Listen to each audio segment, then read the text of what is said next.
Hello दोस्तों, मैं सुभय कुमार। दोस्तों, बिहार और यूपी या मध्य प्रदेश, राजस्थान, झारखंड में जितने भी पीसीएस के एग्ज़ाम होते हैं या उसके अदर एग्ज़ाम होते हैं, उसमें करंट अफेयर्स का बहुत बड़ा रोल होता है। और आज का जो करंट अफेयर्स जो पूछे जा रहे हैं वो है जो करीब करीब है, जो पेपर्स आप जब तक नहीं पढ़ेंगे वो करंट अफेयर्स आपको नहीं पकड़ाएगा। तो इसी क्रम में दोस्तों हमें जो डेली पेपर का करंट अफेयर्स लेते हैं और वो जो होता है दैनिक जागरण का राष्ट्रीय संस्करण होता है, उस पर हम चर्चा करते हैं। तो आज का जो करंट अफेयर्स है उसमें हम चर्चा करेंगे और वीडियो अच्छा लगता है तो ज़रूर लोगों के पीछे ज़रूर शेयर करें और सब्सक्राइब ज़रूर करें। तो दोस्तों आज हम सबसे पहले बात करेंगे COP28 की। आप जानते हैं कि COP28 जो है इस संयुक्त अरब अमीरात के दुबई में है जो आयोजित की जाएगी, और जब तक के आयोजित ये होगी COP27 का जो निर्णय लिए गए थे उस पर भी है जो उसकी चर्चा की जाती है। लेकिन सबसे इम्पोर्टेंट चीज़ है दोस्तों कि जलवायु आज एक बहुत बड़ी समस्या है जो बन गई है। ये एक आपातकाल जैसी समस्या बन गई है।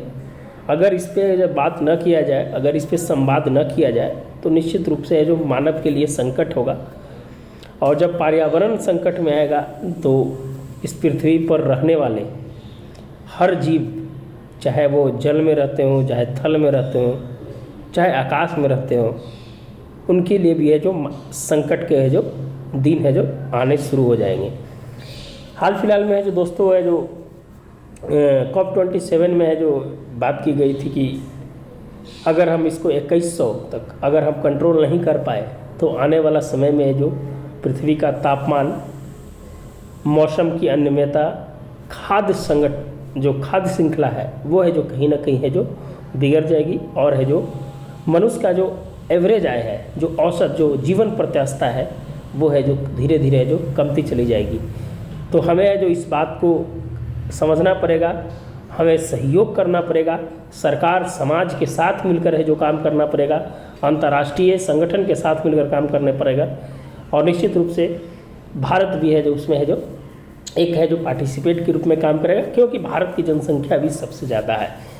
तो COP28 जो होने वाला है दोस्तों, याद रखिएगा संयुक्त अरब अमीरात के जो UAE है उसके दुबई में होगा।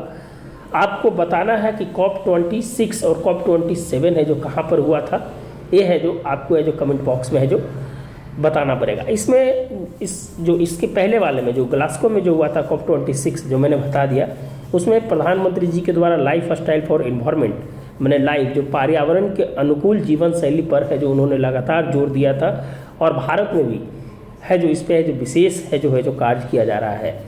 तो पर्यावरण से रिलेटेड हम पीटी के साथ मेंस को भी है जो इसमें ऐड करते हैं, उसके अच्छे अच्छे पॉइंट्स को जोड़ते हैं, ताकि है जो आपको है जो एक कंसेप्ट है जो उस पर है जो बिल्डअप हो जाए, और है जो सुनने से आपके दिमाग पे इमेज बने। तो इस पे है जो चर्चा है जो दोस्तों है जो हमने किया। अब है जो दूसरे पॉइंट पे हमने आते हैं नई संसद भवन के बारे में। तो जानते हैं दोस्तों कि इसकी आकार जो है त्रिकोणीय आकार का है जो बनाया गया है।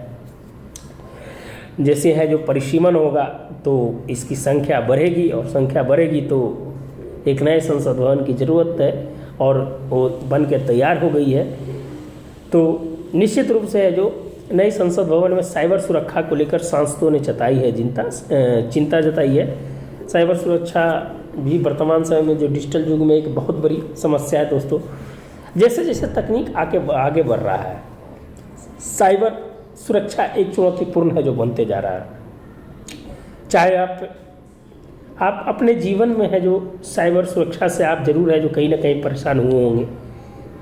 आपके फ्रॉड कॉल्स आए होंगे, फ्रॉड लिंक्स आए होंगे, आपको किसी ने फ़ोन करके है जो कुछ किया, आपके व्हाट्सएप, इंस्टाग्राम, फेसबुक, मैंने कहीं भी है जो कहीं ना कहीं है जो आप जरूर है जो साइबर के शिकार हुए हैं। ऐसा माना जाता है कि इस तकनीक के युग में या जो तकनीक जानते हैं या तकनीक के बारे में नहीं जानते हैं, उनके ऊपर भी है साइबर है जो हमले हो चुके हैं, आपके प्रत्यक्ष रूप से हो चाहे अप्रत्यक्ष रूप से हो।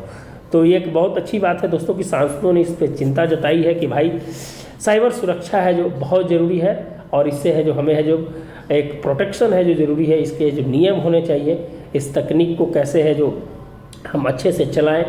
क्या कि देखिए हर चीज़ के दो पहलू होते हैं, आप जानते हैं। तकनीक जैसे जैसे विकसित करेगा उसके भी रिफ्लेक्ट जो है, उसके जो नकारात्मक परिणाम भी है जो धीरे धीरे है जो ज़्यादा है जो आते रहेंगे। हर बैठक में, चाहे आप अंतर्राष्ट्रीय स्तर की बैठक हो, उसमें भी है जो साइबर सुरक्षा एक महत्वपूर्ण मुद्दा है जो माना जाता है।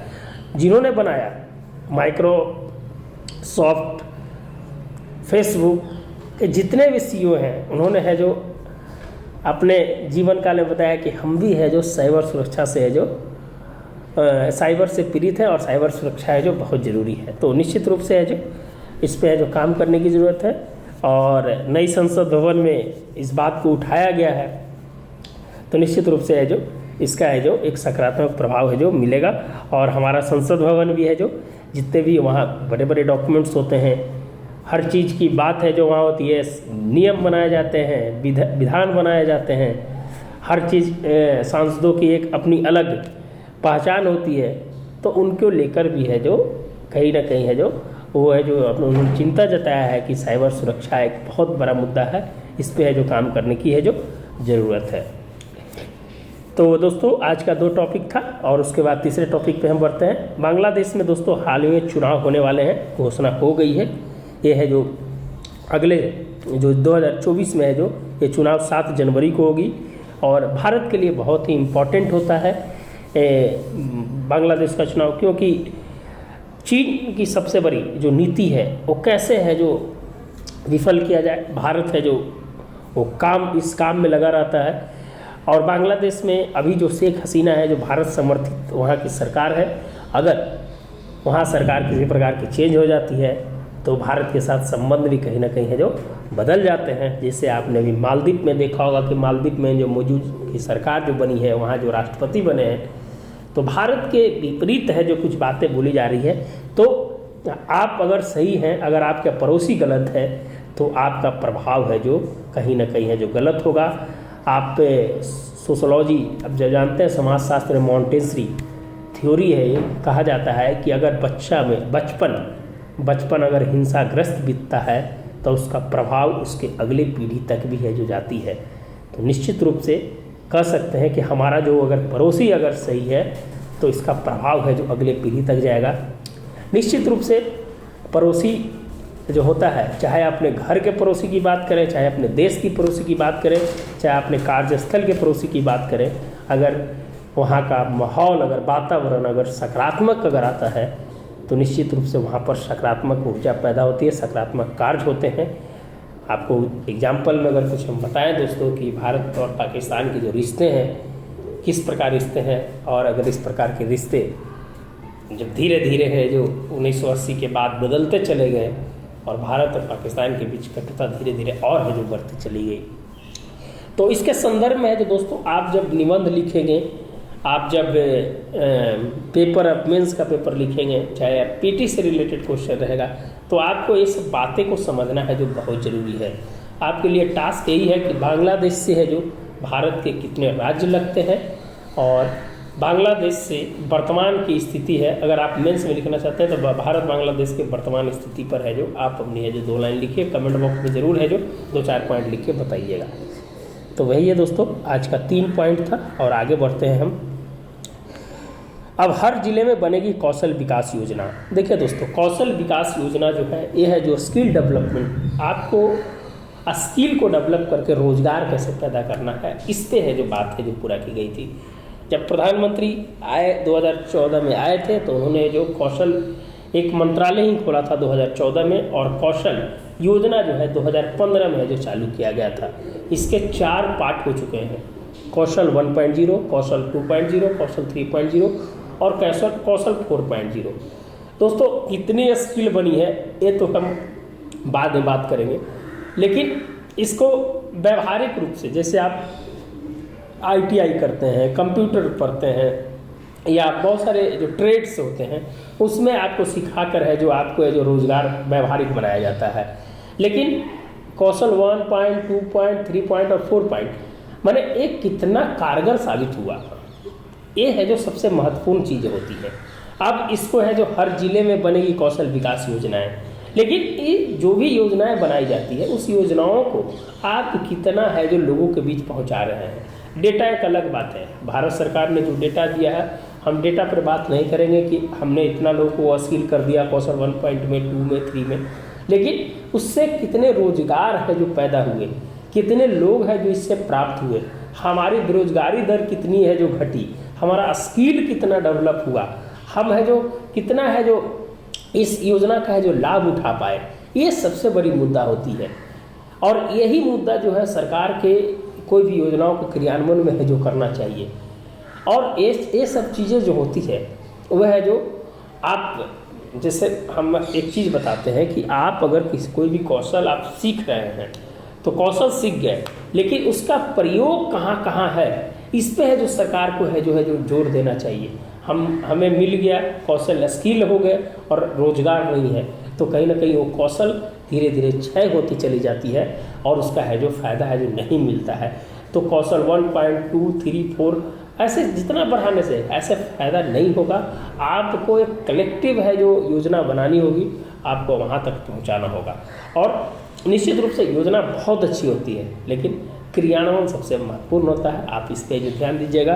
तो इस पे 2 पॉइंट 2014 में इसको मंत्रालय बनाया गया था, 15 में कौशल विकास योजना चालू हुई थी। इसके 4 पार्ट हैं। चौथे पार्ट में जो जिले में है जो कौशल विकास योजना बनाने की जो बात की गई है, इसके सर्वा वहाँ के जिलाधिकारी महोदय होंगे। तो ये भी है जो दोस्तों है जो इन्होंने है जो इस पर जो चर्चा किया था, हमने आपको इसके बारे में बताया।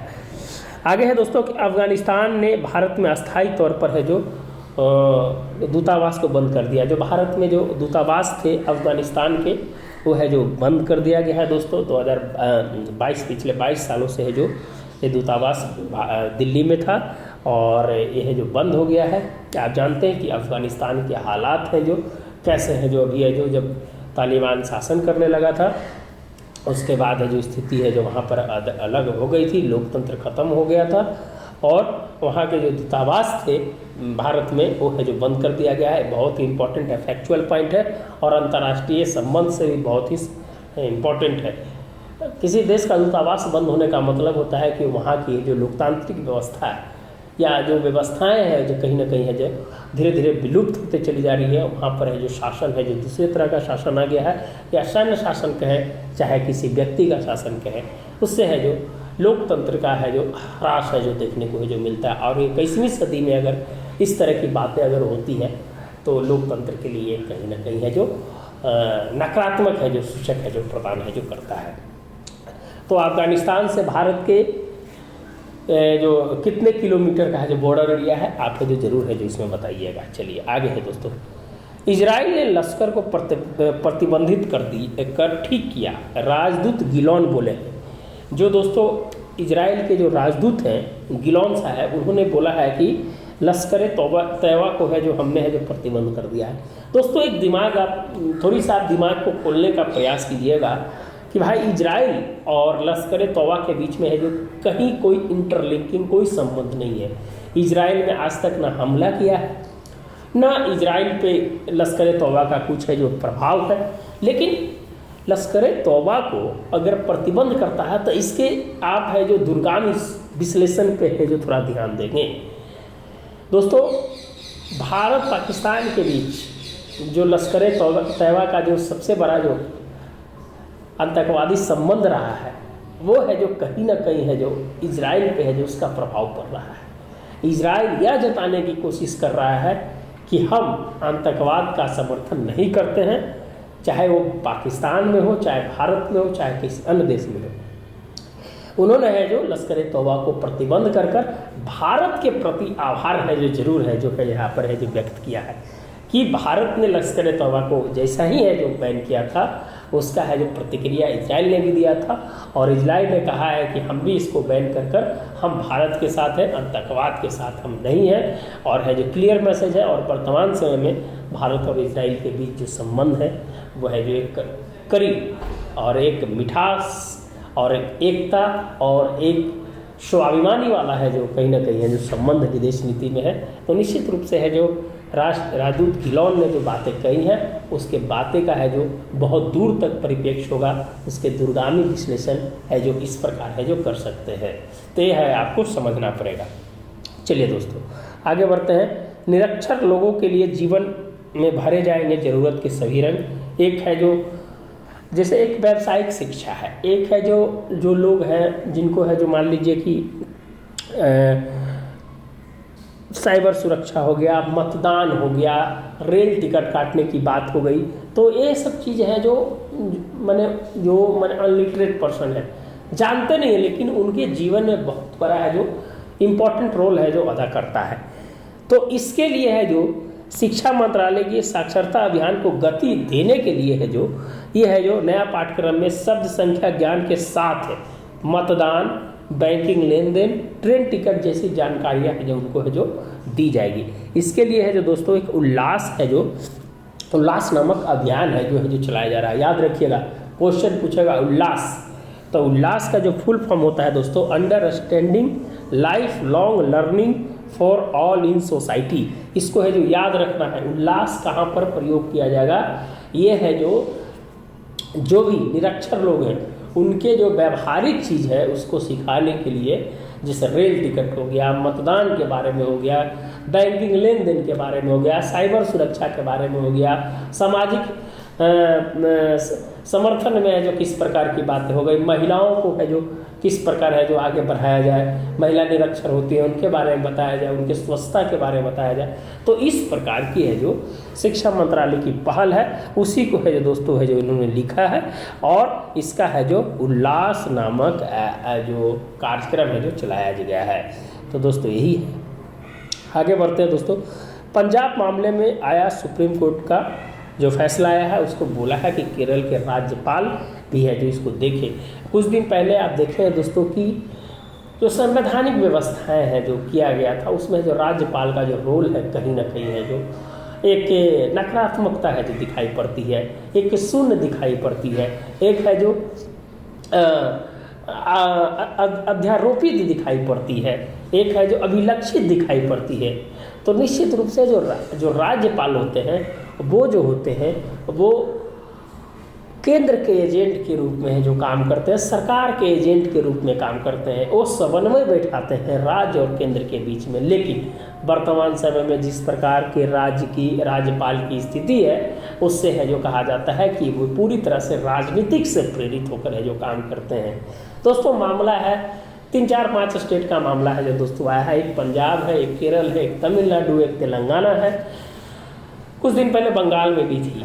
लेकिन दोस्तों जो सबसे ज़्यादा जो मामला जो उठाया गया है पंजाब और केरल और तमिलनाडु का, इसमें क्या था दोस्तों कि कोई भी बिल पास होकर जब राज्यपाल के पास भेजा जाता था तो राज्यपाल उसे है जो पॉकेट वीटो की तरह यूज है जो करते थे। पॉकेट वीटो का मतलब होता है दोस्तों कि उस पर कोई निर्णय न लेना, जिस जैसा है वैसे ही छोड़ देना।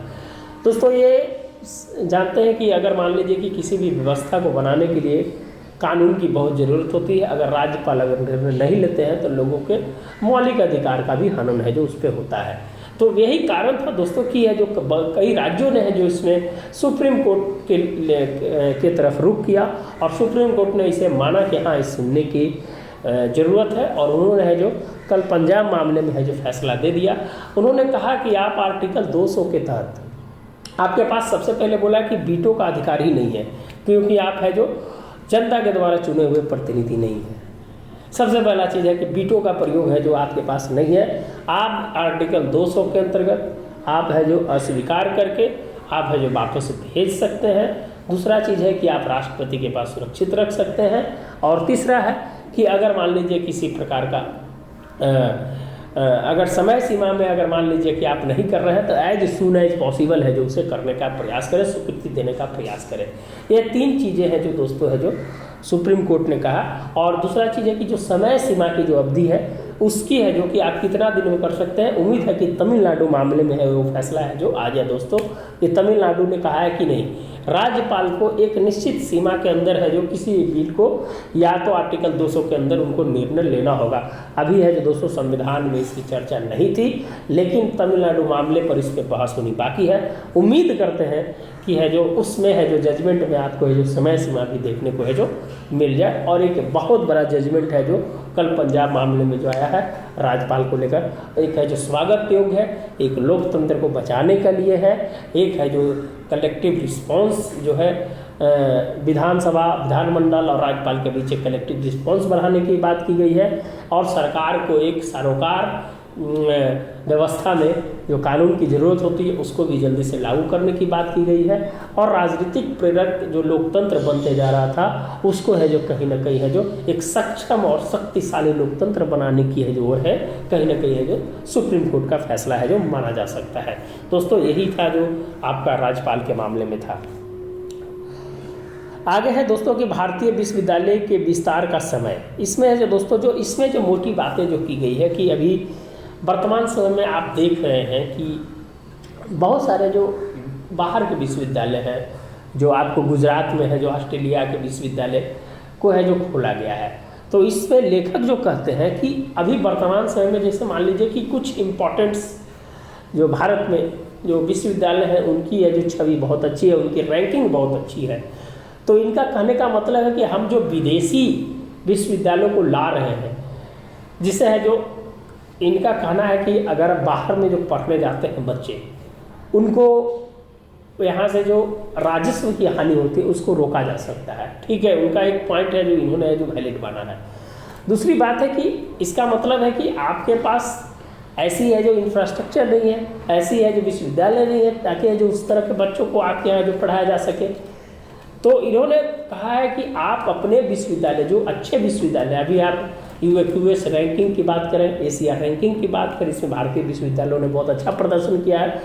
तो इनका कहना है कि आप अपने विश्वविद्यालयों को ही है जो देश के अलग अलग कोनों में है जो आप है जो उसको इस्टेब्लिश करें, उसमें अच्छा फैकल्टी रखें, अच्छा इंफ्रास्ट्रक्चर रखें, अच्छा लैब की व्यवस्था करें, अच्छा आवागमन की व्यवस्था करें, अच्छा मैंने विदेशी भाषा की अगर उसमें है जो किसी प्रकार की अगर ज़रूरत हो तो आप उसकी व्यवस्था करें, ताकि है जो अपना जो इंफ्रास्ट्रक्चर है, अपना जो विश्वविद्यालय की व्यवस्थाएं हैं, वो व्यवस्थाएं हैं देश के कोने कोने तक है जो फैलाया जाए, ताकि हम राजस्व को भी रोक सकें। और बाहर से जितने भी जो बाहर से आ रहे हैं विद्यार्थी, वो विद्यार्थी है जो भारत की ओर माने अपना अग्रसर रहे हैं। कहा जाता है कि पुराने समय में नालंदा तक्षशिला इस सब की जो कहानी है जो इन्होंने जो बताई है कि भाई पहले बाहर के लोग हैं जो यहाँ पढ़ने आते थे, तो ये व्यवस्था क्यों नहीं अभी है जो लागू की जा सकती है, भारतीय विश्वविद्यालयों का विस्तार है जो क्यों नहीं किया जा सकता है, वो है जो दोस्तों है जो इसमें है जो चर्चा किया गया है। एक क्रिप्स पॉइंट है, इसमें 3-4 पॉइंट से लिखने की बात है। और आपकी जो बजट का प्रावधान है, बजट का प्रावधान को बढ़ाना पड़ेगा, शिक्षा के प्रति आपको है जो और जागरूकता करनी पड़ेगी। आप 2030 तक 70% की बात करते हैं, 2050 तक है जो कहते हैं कि हम एक बहुत बड़ी 2047 तक एक बहुत बड़ी व्यवस्था बनेगी। तो व्यवस्था बनने के लिए आपकी बुनियाद भी है जो उस तरह की व्यवस्थाएं होनी चाहिए, तब है जो आप है जो व्यवस्था बन सकते हैं। हवाई बातें करने से है जो नहीं बन सकती है, चाहे किसी की सरकार हो। सरकार आलोचना के परक होता है, सरकार को आलोचना करना चाहिए। ये है जो दोस्तों है जिसमें जो कहने की है जो बात की गई है। आगे बढ़ते हैं दोस्तों, कानूनों का दुरुपयोग का घातक सिलसिला। देखिए दोस्तों, इसमें जो मैडम जो लिखी है बहुत ही डॉक्टर रितु शाश्वत है, इनका लेख है जो महिलाओं के प्रति है जो हमेशा है जो आते रहता है। इन्होंने 498A के है जो बारे में है जो लिखा है कि किस प्रकार है जो दहेज प्रथा उत्पीड़न को है जो महिलाएं हैं जो उसका है जो दुरुपयोग कर रही हैं। तो इस पे है जो 2-3 जजमेंट के बारे में है जो इन्होंने चर्चा किया है। एक सिंपल सा 2 लाइन का है जो इसका है जो हम बताएंगे, बाकी है जो आप इसको एलोबरेट कर सकते हैं। सिंपल सी यही बात कहा गया है कि पिछले मामले में, बहुत सारे मामले में देखा गया है कि महिलाएं हैं जो दहेज और उत्पीड़न और बलात्कार जैसे मामले को है जो पुरुषों पर लगा देते हैं और उनको है जो हमेशा जेल और कहीं ना कहीं उनके है जो मानसिक स्थिति को है जो कहीं ना कहीं मानसिक संतुलन है जो कहीं ना कहीं उनका बिगड़ जाता है और है जो इस प्रकार की समस्या है जो देखने को है जो मिलती है। कुछ 3-4 एक उत्तर प्रदेश की है जो चर्चा इन्होंने किया है, एक तेलंगाना की चर्चा, मैंने 3-4 स्टेट की है जो उन्होंने चर्चा किया है कि ऐसे ऐसे मामले देखे गए हैं। और सुप्रीम कोर्ट ने भी है जो इस पर संज्ञान लिया है कि कहीं ना कहीं 498 का है जो ये दुरुपयोग है जो होता रहा है। इसके बारे में है जो बोला गया है कि किस प्रकार है जो आज की व्यवस्था, आज की समाज है जो संकीर्णता की ओर है जो धीरे धीरे चलती जा रही है। लोग है जो अपने जीवन साथी या अपने पार्टनर को किस प्रकार से प्रताड़ित करना चाहते हैं, इस पे है जो उन्होंने बात किया। एक समाज एक बिखराव के रूप में जा रहा है, केंद्रीकृत करने की व्यवस्था ज़रूरत है। तो उस कानून जो होती है वो है जो सरल और सहज बनाई जाती है, लेकिन इसका दुरुपयोग है जो कहीं ना कहीं है जो उसको कठिनाइयाँ पैदा करती है। तो 498 ऐप उदाहरण है जो इस तरह का है जो आप जब लेख लिख रहे हो, चाहे आप मेंस में एग्जाम में कुछ लिख रहे हो सोशल में, तो आप है जो 498 का आप जितना एग्जाम्पल दीजिएगा ना, उतना है जो आपके पेपर है जो बहुत अच्छे होंगे, ये जान लीजिए। आगे है दोस्तों कि राष्ट्रीय शिक्षा नीति की प्रयोगशाला के बारे में है जो वही है। राष्ट्रीय शिक्षा नीति क्या है उसके बारे में चर्चा, कुछ बड़ी चीज़ नहीं है। आर्थिक पर बोझ बनता प्रदूषण, इस पे है जो दोस्तों हमने कल भी बताया था कि जब प्रदूषण बिगड़ेगा तो उसके हर पहलू है जो खराब होंगे। मैंने कल भी चर्चा किया था, और वही चीज़ को है जो इन्होंने आज लिख दिया है कि भाई अगर प्रदूषण बढ़ेगा तो हर उसके जो जितने भी पार्ट्स हैं वो है जो इन्होंने बोला है कि जीडीपी का इतना लॉस होगा। हमने है जो बताया कि कल ही बताया था कि वैश्विक जीडीपी इतना प्रॉब्लम, खाद्य श्रृंखला, मानव प्रतिष्ठा, जीवन, तो बच्चों की माने हर चीज़, स्वास्थ्य बजट बढ़ जाएगा, हर चीज़, पर्यावरण की स्थिति है जो कहीं ना कहीं है जो खराब हो जाएगी। तो वो आर्थिक पे बोझ बनता प्रदूषण, वही है जो चर्चा है जो उन्होंने लिखा है। चलिए दोस्तों, अंतर्राष्ट्रीय चीनी संगठन का चेयरमैन बनेगा भारत। जो चीनी संगठन है उसका है जो चेयरमैन है जो 63वीं बैठक में है जो चेयरमैन बनाने की घोषणा है जो की गई। तो 63वीं बैठक ध्यान रखिएगा, अंतर्राष्ट्रीय चीनी संगठन का है जो भारत है जो बनेगा। चलिए, सेमीकंडक्टर बनाने के लिए भारत और यूए के बीच समझौता हुआ है दोस्तों। सेमीकंडक्टर बनाने के लिए भारत और ईयू के बीच है जो समझौता हुआ है, यही है जो। चलिए, आज का जो लास्ट है जो दोस्तों, भारत के प्रशंसक रहे राष्ट्रपति गीट वाइल्ड्स, बहुत ही चर्चित नाम कुछ दिन से सुन रहे होंगे। देखिए दोस्तों, जो गीट वाइल्ड्स है इनके बारे में हम थोड़ा बता देते हैं। यह है जो नीदरलैंड के हैं व्यक्ति हैं, और अभी इनकी पार्टी है जो चुनाव जीती है, और यह है जो दक्षिणपंथी कहलाते हैं, और ये पूरी तरह से इस्लाम विरोधी है। हम ऐसा मानते हैं कि कोई व्यक्ति अगर किसी धर्म का विरोधी है तो व्यक्ति है जो अच्छा हो या ना हो ये आपके ऊपर छोड़ देते हैं। लेकिन मुझे मानना है कि आज के समाज में अगर व्यक्ति को अगर पैदा अगर मुस्लिम में अगर हो जाता है, ईसाई में हो जाता है, पारसी में हो जाता है, तो हम उसके प्रति अगर उसके धर्म के प्रति अगर नफरत अगर करते हैं तो वो व्यक्ति है जो कहीं ना कहीं है जो एक संकीर्ण सोच का, चाहे वो कितना महान व्यक्ति क्यों ना हो, वो संकीर्ण सोच का व्यक्ति है। लेकिन आप इसको आप डिनाई कर सकते हैं, आप जो इसके सकारात्मक परिणाम भी है जो बता सकते हैं कि क्या सकारात्मक हो सकते हैं, यहाँ पर हम छोड़ देते हैं। दूसरा चीज़ कि गीट वाइल्ड ने कहा कि भाई एक यूरोप की कुछ है जो राजनीति के बारे में हम बताते हैं दोस्तों कि यूरोप बहुत उदार वाला देश है, बहुत सहज वाला देश है। जितने भी शरणार्थी की अगर हम बात करें दोस्तों, तो यूरोप हमेशा ही है जो शरणार्थियों का है जो एक है जो जीवन केंद्र माना जाता है। फिर उसमें भी अगर हम नीदरलैंड की बात करें तो नीदरलैंड ने बहुत ही अच्छी व्यवस्थाएं इससे पहले है जो की रखी थी। इन्होंने गीट वाइल्ड ने इस्लाम विरोधी और जो शरणार्थी को लेकर है जो इन्होंने कड़ा रुख अपनाया कि अगर हम मेरी सरकार बनती है तो हम जो दोनों को है जो कहीं ना कहीं है जो हम किसी को शरणार्थी को आने नहीं देंगे और इस्लाम का हमेशा विरोध करेंगे। इस प्रकार से इनकी है जो पूरी कैंपेन रही। आप कुछ दिन पहले देखे होंगे कि भारत में नुपुर शर्मा का एक केस हुआ था जो मोहम्मद साहब पर है जो कुछ टिप्पणी कर दी थी उस पर है जो, लेकिन यहाँ की सरकार ने, बीजेपी की सरकार ने उनको निकाल दिया था। लेकिन गीट वाइल्ड ने, आप उस समय के अगर न्यूज में अगर जानते होंगे तो गीट वाइल्ड ने इसका समर्थन किया था कि भारत जो किया, भारत की जो नुपुर शर्मा की है जो बहुत ही अच्छा किया है। तो कहीं ना कहीं है जो एक स्ट्रिक्ट और एक इस्लाम विरोधी इनकी मानसिकता है जो देखी जाती है। अब ये जो चुनाव जीते हैं और उम्मीद है कि वहाँ के जो प्रधानमंत्री बनेंगे, और देखते हैं कि यूरोप की राजनीति का किस तरह से आगे बढ़ेगी। लोकतंत्र का तो ह्रास होगा ही, निश्चित रूप से है जो एक संकीर्ण मानसिकता के साथ अगर देश आगे बढ़ता है तो उसकी पीढ़ी भी है जो उसी तरह से है जो आगे बढ़ेगी। तो निश्चित रूप से कहा जा सकता है दोस्तों कि एक नई राजनीतिक यूरोप के लिए एक नया दिन कहीं ना कहीं है जो अब आने वाला है, जो है जो दक्षिण पंथी और इस्लाम विरोधी और शरणार्थी के विरोधी भी, मुझे लगता है कि अब है जो धीरे धीरे ये देश हो जाएगा उदारवाद से कहीं ना कहीं है जो अनुदारवाद की ओर है ये धीरे धीरे है जो परिणति हो जाएगा।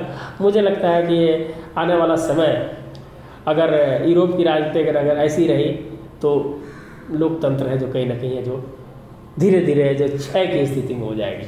तो निश्चित रूप से दोस्तों हम गिट वाइल्ड्स पे बात करेंगे। और कुछ दिन पहले अर्जेंटीना एक दक्षिण अमेरिका का देश है, माइली साहब है जो वहाँ के है जो प्रधानमंत्री बने, उनका भी करीब करीब स्टैंड है जो इसी प्रकार का है। लेकिन उनका स्टैंड है, हम दक्षिण बनती है लेकिन उनका इतना कड़ा स्टैंड नहीं है। एक चीज़ है, उनका स्टैंड है जो कुछ दूसरे प्रकार का स्टैंड है, लेकिन इनका स्टैंड कुछ अलग है।